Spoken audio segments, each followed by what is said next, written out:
नाश और निर्माण की शक्ति केवल विधाता के पास होती है पार्थ। मनुष्य विनाश या विध्वंस नहीं करता। मनुष्य तो केवल ईश्वर का निमित्त मात्र होता है। निमित्त होकर यदि वो विनाश और विध्वंस का उत्तरदायित्व स्वयं पर ले तो उससे केवल अहंकार का जन्म होता है पार्थ, जो ये मानता है कि वो कुछ नहीं कर रहा, उसी के हाथों महान कार्य संपन्न होते हैं।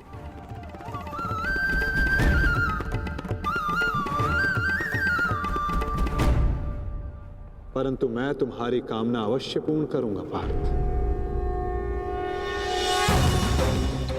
क्योंकि बलिदान भी एक प्रकार का दान होता है और जिस दान को देने से पूर्व हाथ कांपे वो दान फलदायी नहीं होता।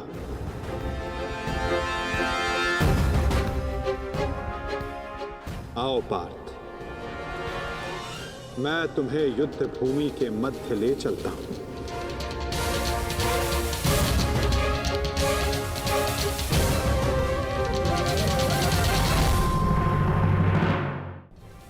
आओ पार्थ, मैं तुम्हें युद्ध भूमि के मध्य ले चलता हूं।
यदा यदा हि धर्मस्य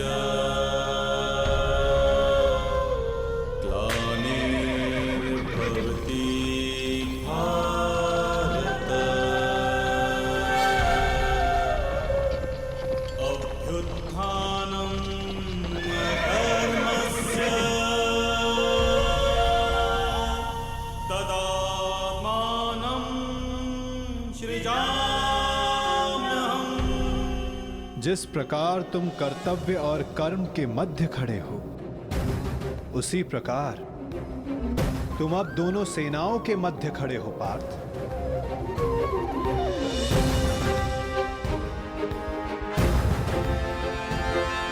करो, क्या निरीक्षण करना चाहते हो?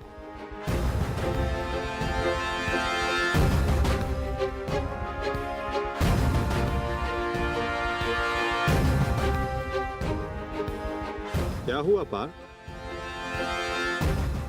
ऐसा कौन सा भाव है जो तुम्हारे मन को विचलित कर रहा है? ऐसा कौन सा प्रश्न है जिसका उत्तर तुम्हें नहीं मिल रहा? यदि पूछोगे नहीं तो उसका समाधान कैसे पाओगे पार्थ? मैं जानता हूं तुम यही सोच रहे हो ना कि क्या यह युद्ध अनिवार्य है? क्या इतने योद्धाओं का वध, इतने जनों की हानि अनिवार्य है? क्या ये सब कल्याण के लिए है भी या नहीं? है ना पार्थ? यही विचार मेरे मन को विचलित किए जा रहे हैं माधव। क्या वास्तविकता में यह युद्ध अनिवार्य है? क्या राज्य, धारा, संपत्ति ये सब पाने के लिए अपनों का वध करना धर्म है? क्या एक योद्धा का यही कर्तव्य है? बताइए, उत्तर दीजिए माता।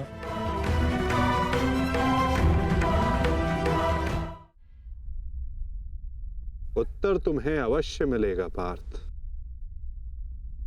कि इस युद्ध में धर्म की ओर कौन है और अधर्म की ओर कौन। मैं तुम्हें अवश्य दिखाऊंगा।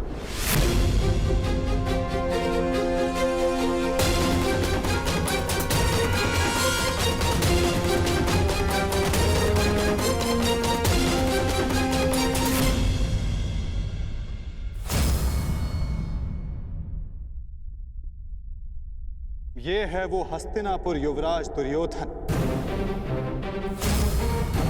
जिसे रक्त रंजित करने की कल्पना मात्र से तुम्हारा मन डोल रहा है पार्थ।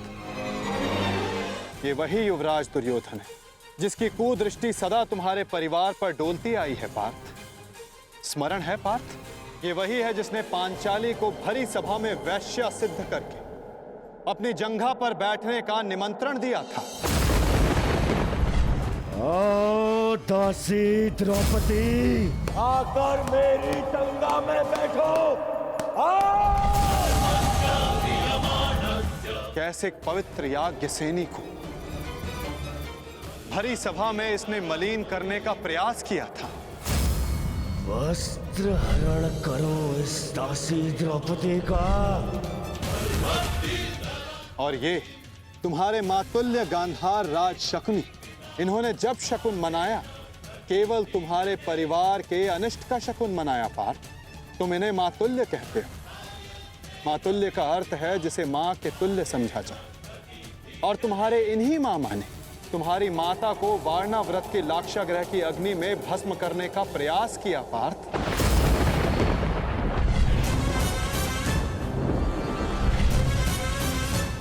और वो जो ऊंची दृष्टि करके खड़ा मध्यांध दुशासन, स्मरण करो पार्थ, कैसे वो द्रौपदी को उसके केशों से खींचकर भरी सभा में लाया था।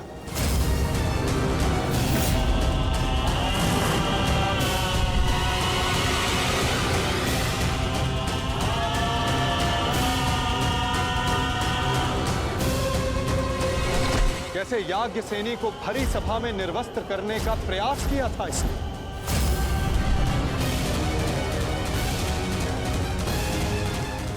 क्या तुम ये सब भूल रहे हो पार्थ? ये है महामहिम भीष्म, द्रोणाचार्य, अश्वत्थामा। जब ये अधर्म हो रहा था तो ये सब मौन रहे। ये वो अत्याचार, वो अधर्म मौन रहकर देखते रहे।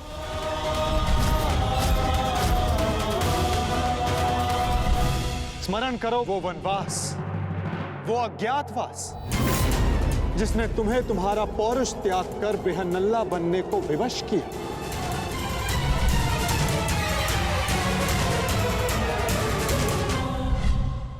स्मरण करो उन प्रतिज्ञाओं को जो तुम पांचों ने वनवास जाते समय ली थी। 13 वर्ष पश्चात हम फिर लौटेंगे और इस बार आज्ञा नहीं, हम अपना अधिकार लेंगे। मैं प्रतिज्ञा लेता हूं कि पांचाली के अपमान पर अट्टहास करने वाले इन 100 कौरवों को मैं अपने इन हाथों से यमलोक भेज दूंगा।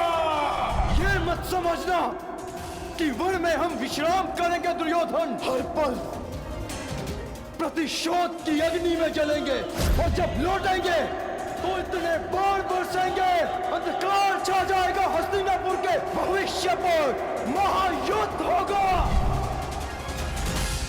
जिस प्रतिशोध के लिए तुम सब ने 13 वर्ष तपस्या की, आज उस प्रतिशोध की अग्नि क्षीण हो गई है।